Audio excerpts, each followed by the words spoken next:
एक बार ब्रह्मा जी ने राजा दक्ष को प्रजापति घोषित कर दिया। क्या घोषित कर दिया? प्रजा का पति। बोलो सीताराम। प्रजापति घोषित किया तो सम्मान समारोह रखा गया। सम्मान समारोह में सब देवता पधारे, भोले बाबा भी, विष्णु भगवान भी, ब्रह्मा जी भी, सब जने आए, आकर बैठ गए। तो नेताओं की तो हमेशा आदत होती है कि थोड़ा देरी से आते। तो दक्ष प्रजापति भी थोड़ा देरी से आए ताकि लोग इंतजार करें। जब दक्ष प्रजापति देरी से आए तो सबने उठकर सम्मान किया, आहा पधारिए पधारिए पधारिए। लेकिन 3 लोग खड़े नहीं हुए, भोले बाबा, ब्रह्मा जी और भगवान विष्णु। अब ब्रह्मा जी तो हो गए पिताजी, विष्णु भगवान हो गए परदादा। भोले बाबा ने सोचा हम में और भगवान विष्णु ब्रह्मा में क्या अंतर है, सो भोले बाबा भी नहीं भय। लेकिन लोगों की आदत बड़ी खतरनाक होती है। 100 लोग प्रणाम करें, एक व्यक्ति ना करें तो उसी पर नजर जाती है कि आखिर ये है कौन। सब तो प्रणाम कर रहे हैं, ये भाई साहब कौन है? हाँ। तो राजा दक्ष ने गौर से देखा कि सब तो सम्मान कर रहे हैं, पर ये तीनों बैठे हैं, पर एक तो पिताजी हैं, दूसरे परदादा, ये तीसरे भाई साहब क्यों नहीं उठे? ये तो हमारे दामाद हैं। और जैसे ही दक्ष प्रजापति बैठ रहा और बैठते ही श्रूयताम ब्रह्म ऋषयो में सहदेवा सयग्नयः, सुनो सुनो सुनो। देवता चौंक गए कि मुख्य अतिथि का भाषण तो सबसे बाद में होता है, ये श्रीमान जी तो पहले ही दे रहे, लगता है कोई बड़ी बात, ऊंची बात है। हाँ हाँ भाई गौर करो, हाँ हाँ सुनाइए महाराज। अरे देवताओं, सभ्य समाज में एक भी असभ्य व्यक्ति आ जाए तो सभा का स्वरूप बिगड़ जाता है। तो सब एक दूसरी तरफ देखने लगे, भैया यहाँ असभ्य कौन है? राजा दक्ष बोले तुम्हें दिखाई नहीं पड़ रहा ये नंगा शिव? न बैठने का ज्ञान, न उठने का ज्ञान, हमेशा भूत प्रीतों के संग रहता है, भूतों जैसी आदत है। तो किसी ने कहा सरकार तुमको इतने अवगुण दिखाई दे रहे तो अपनी बेटी का विवाह क्यों किया? तो राजा दक्ष ने कहा वाह, हम और अपनी बेटी का विवाह ये नंगे के साथ? अरे वो तो पिताजी की आज्ञा थी, वरना कहां हमारी सुकुमारी कन्या इतनी सुंदर, और कहां ये मरकट लोचन वाला शिव। मरकट लोचन का अर्थ होता है बंदर सी आंख वाला। हाँ। अब थोड़ा नंदी तो फनफनाए तो भोले बाबा अगर आपकी आज्ञा हो तो हम जरा इनको डेकाडोन का लगाएं। भोले बाबा ने कहा नहीं नहीं नहीं, कीप क्वाइट साइलेंट, शांति के साथ बैठो। ये ससुराल की गालियां हैं, किसी को विवाह में मिलती, हमें शादी के बाद मिल रही है, प्रेम पूर्वक पाओ। अब बेचारा नंदी भी क्या करे, चुप बैठ गया। भोले बाबा को देख करके मुस्कुराता हुआ देख, अच्छा किसी को क्रोध हो, गुस्सा बहुत चढ़ी हो और तुम मुस्कुरा दो, वाह सो स्वीट। फिर देखो तुम उसके गुस्से का पारा एकदम भन, मैं खा जाऊंगा। और जैसे ही वो भन भनावे, शरीर कपे, सोई तुम फिर कह देना आहा क्या गजब जम रहे हो भैया, फिर तो वो दीवार में अपना खपाड़ मार लेगा। बोलो सीताराम। तो राजा दक्ष तो नाराज है, अब भोले बाबा तो एकदम मुस्कुरा रहे हैं। सदा वसंतम हृदयारविंदे, सदा आनंद में रहते भोले बाबा। आहा, सोई राजा दक्ष का दिमाग और ठनक गया और चिल्ला करके बोला सुनो, आज के बाद किसी भी यज्ञ में भगवान शंकर का कोई भाग नहीं होगा, कोई भाग नहीं होगा, जाओ हमारा श्राप। अब तो नंदी महाराज से नहीं रहा गया, नंदी महाराज का दिमाग खराब हो गया, बहुत बक बक बक बक बक सुन ली और खड़े भय तमक करके नंदी, क्यों? हरिहर नंदा सुने जो काना, ओही पाप गौघात समाना, ओही पाप गौघात समाना। भगवान शिव की, विष्णु की, माता पिता और गुरु की निंदा नहीं सुननी चाहिए, वरना गो हत्या बराबर पाप लगता है। हाँ, न कहनी चाहिए न सुननी चाहिए। नाराज हो गए दक्ष। तो नंदी ने खड़े होकर के श्राप दे दिया, ए दक्ष, जब से आया बक बक बक बक बक किए जा रहा, जा, हमारा श्राप है तेरा मुंह बकरे का लग जाए। भृगु मुनि जी वहीं पर खड़े थे, अपनी डांडी पर हाथ फेरते हुए भृगु जी बोले, ए नंदी, तुझे क्या लेना देना, ये ससुर दामाद का मामला, तू क्यों बीच में बोला, जा, हम भी श्राप देते हैं, शंकर जी के जितने गढ़ हैं सांप पाखंडी हो जाएं। नंदी ने कहा, वाह, हमें पाखंडी का। सोई नंदी तमक करके उठे, ए बाबा, ज्यादा पटर पटर पटर पटर बोल रहा है, जा, हम भी श्राप देते हैं, तेरे जैसे जितने ब्राह्मण हैं सब मांगने वाले मंगना चटुकार ब्राह्मण बन जावे, जा। हम ब्राह्मणों को तो तब से ही मांगने का श्राप लगा है, अब वो ब्राह्मण किसी काम का नहीं है जो मांग के ना जाने। बोलो सीताराम, जोर से बोलो। लाला जी नहीं, बाकी ब्राह्मण तो मांगने ही होते हैं। ओ अब तो भोले बाबा ने मन में विचार किया कि हम आए थे सम्मान समारोह में, ये तो श्राप समारोह चल रहा है, बड़ा विचित्र छिड़ गया। भोले बाबा ने सोचा यहां से भाग लेने में ही सार है, सोई नंदी का हाथ पकड़ा, ए चलो।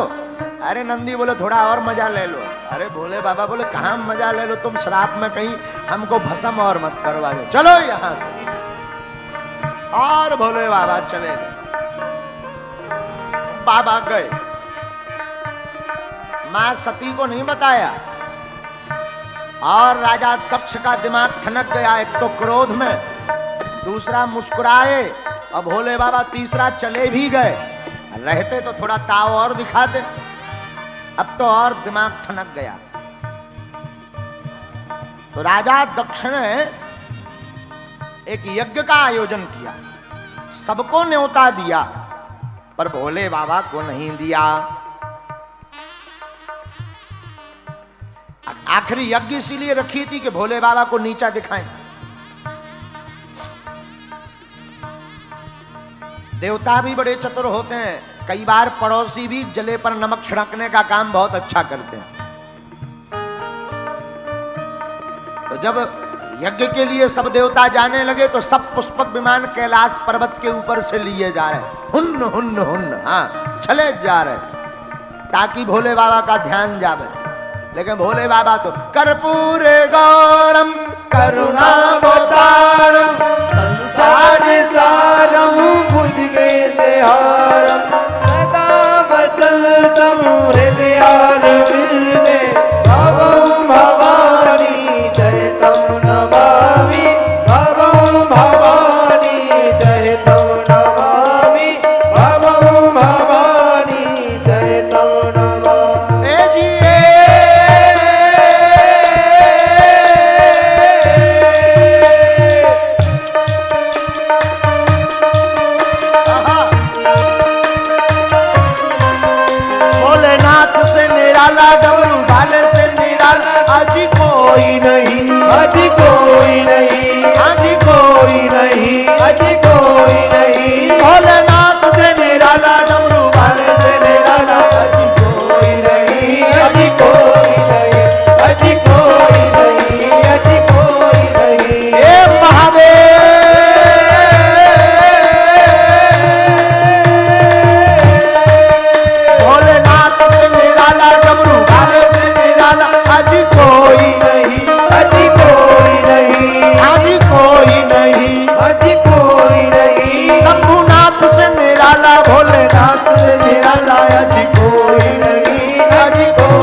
का डमरू बोले।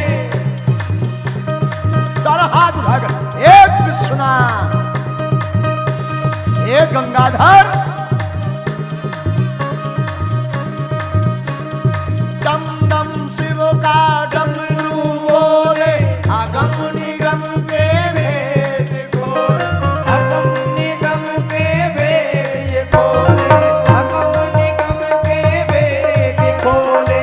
बम बम बम सब भक्ति बोले, हम भी बोले तुम भी बोलो, हम भी बोले तुम भी बोलो। भोलेनाथ से निराला डमरू वाले से निराला, भोलेनाथ से निराला डमरू वाले से निराला अजी कोई नहीं, अजी कोई नहीं, अजी कोई नहीं। अजी कोई नहीं।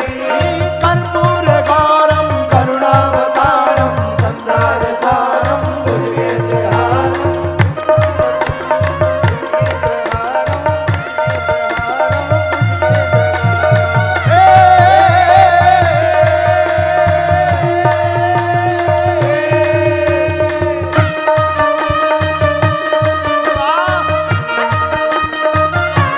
भोलेनाथ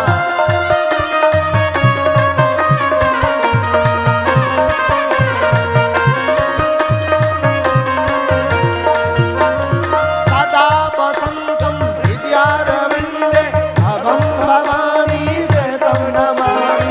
अगम भवानी सहितं नमामि, अगम भवानी सहितं नमामि।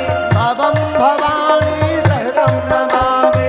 हे भोलेनाथ, सहितं नमामि। भोलेनाथ से निराला डमरू वाले से निराला अजी कोई नहीं, अजी कोई नहीं, अजी कोई नहीं, अजी कोई नहीं, अजी कोई नहीं, अजी कोई नहीं, अजी कोई नहीं, अजी कोई नहीं।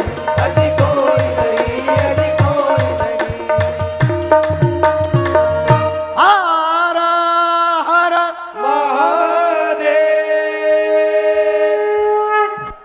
बाबा से निराला कोई है नहीं। बैठो। बाबा तो कैलाश पर्वत पर बैठ गए बड़े आनंद के साथ, लेकिन देवता साहब कैलाश पर्वत के ऊपर से विमान लेकर जाने लगे तो एक विमान में गंधर्वियां गाती हुई जा रही थी। तो माता पार्वती ने गौर से देखा, मां सती ने गौर से देखा तो मां सती ने आवाज लगाई, अरे ओ गंधर्वियों कहां जा रही? ओ हो, अरे सती तू अभी तक घर पे बैठी है, तुझे पता ना है तेरे पिताजी ने कितने बड़े यज्ञ का आयोजन किया है? ओ हाँ हाँ पता है, तुम चलो चलो चलो, मैं अभी आई। झूठ बोल दिया। मां सती भोले बाबा के पास आई और आते ही माता सती भोले बाबा के चरणों को दबाने लगी। भोले बाबा समझ गए आज कुछ गड़बड़ है। जिस दिन ज्यादा सेवा तुम्हारी श्रीमती जी कर में, बार बार मीठी चाय के लिए पूछें, बार बार बादाम का हलवा खिलावें, समझ जाओ या तो जेब कटने वाली है या गर्दन। बोलो सीताराम, जोर से बोलो, और जोर से बोलो। माता सती चरणों की सेवा करने लगी। भोले बाबा बोले, देवी आज क्या बात है, बड़ी सेवा निकल रही है। महाराज हम स्त्रियों का तो धर्म है पति के चरणों की सेवा करना। बात भी सही है, विवाहित स्त्री का धर्म है पति के चरणों की सेवा करना प्रतिदिन। और जो स्त्री अपने पति के चरणों की नित्य सेवा करती है उस घर में कलेश कम होता है। हाँ। अच्छा, कितने भाग्यशाली पुरुष हैं जिनकी पत्नियां रोज चरण दबाती हो? जरा हाथ उठाओ। रोज, एवरीडे। बगल में श्रीमती जी बैठी हो तो उनके प्रभाव के चक्कर में मत बोल देना कि घर जाके कहीं बेलन चिमटा ना मारे कि तुमने हमारी इज्जत तक नहीं बचाई। एक भी नहीं है दिल्ली में। आ रा रा रा रा रा रा, ए डूमरो चुल्लू भर। अच्छा, तुम उनकी लोग आई रोज दबाओ चरण। ता कैमरा करिए ये बब्बा की तरफ, बुढ़ापे की तरफ। कर कर कर, आ ला ला ला, कर कैमरा नजदीक ले अम्मो। लो करो दर्शन।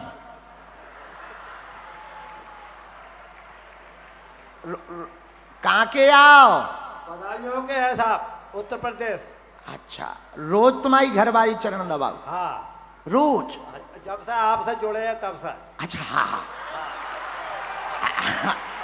वाह, इसका मतलब इको श्रेय भी हम यहाँ कहा। उसके पहले तो झक मेंटर। उससे पहले भी बहुत सादा स्वभाव किया है। अच्छा सादा, रोज चरण दबा? हाँ हाँ, पहले भी?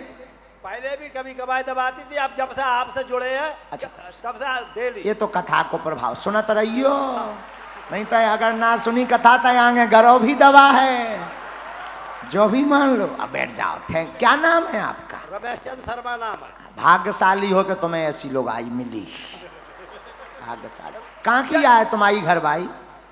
बदायूं की है। अच्छा, उतई की है। हाँ हाँ, उतई की है। उतरब की माता साजी होत कहाँ आई? जय गुरुदेव जी। जय हो, जय हो, बैठ। जय गुरुदेव जी। लो बताओ। बागेश्वर धाम की जय।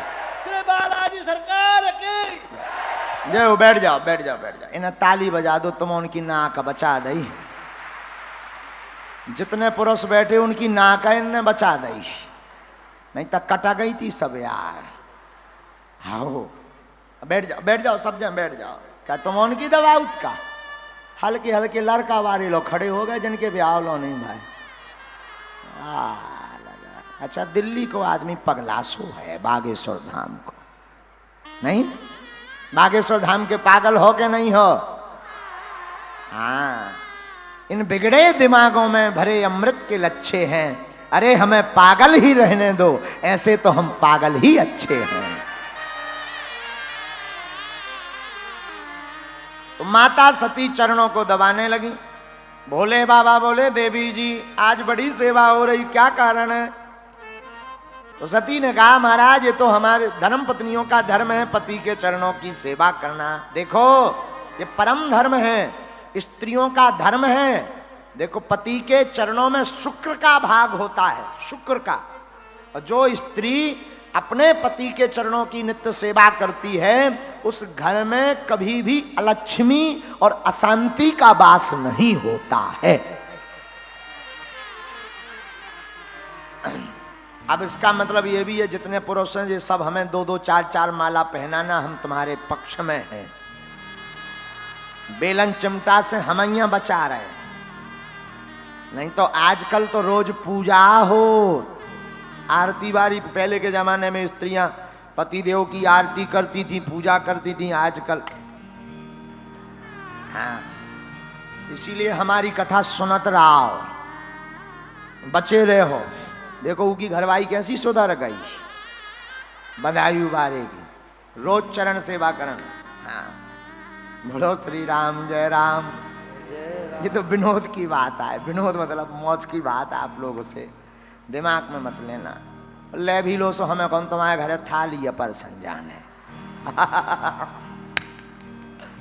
श्री राम, जय राम, जय जय राम। देखो हमारी तो मौज की कथा है, जो हमारे हनुमान जी के मन में आ गई सो बोल दी।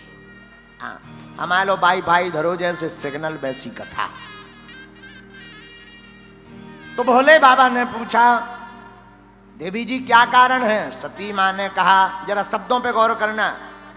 हे भोलेनाथ स्वामी, आपकी ससुराल में आपके ससुर जी ने एक सुंदर यज्ञ का आयोजन किया, वरना माताओं की आदत होती है हमारा मायका ऐसा, हमारा मायका वैसा।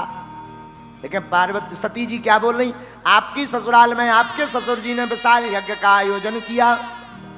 देवी कोई चिट्ठी पत्र आया? महाराज आया तो नहीं है, पर डाक गड़बड़ा गई होगी, वहां से डाक तो चली होगी, गड़बड़ा गई होगी। नहीं नहीं नहीं नहीं नहीं, आज तक जो छिपा कर रखी थी वो बताई, वो है सम्मान समारोह वाली। और भोले बाबा ने कहा, तुलसी वहां न जाइए। कहा? देवी आवत ही हर से नहीं, नैनन नहीं सने, तुलसी वहां न जाइए, चाहे कंचन से में जिस घर में जाते ही आपको देखकर प्रसन्नता ना हो, ऐसे घर नहीं जाना चाहिए, चाहे सोना बरस रहा हो। रहे मन धागा प्रेमों का, मत तोड़ो चटका, और टूटे से फिर ना जुड़े, जुड़े गांठ पड़ जा।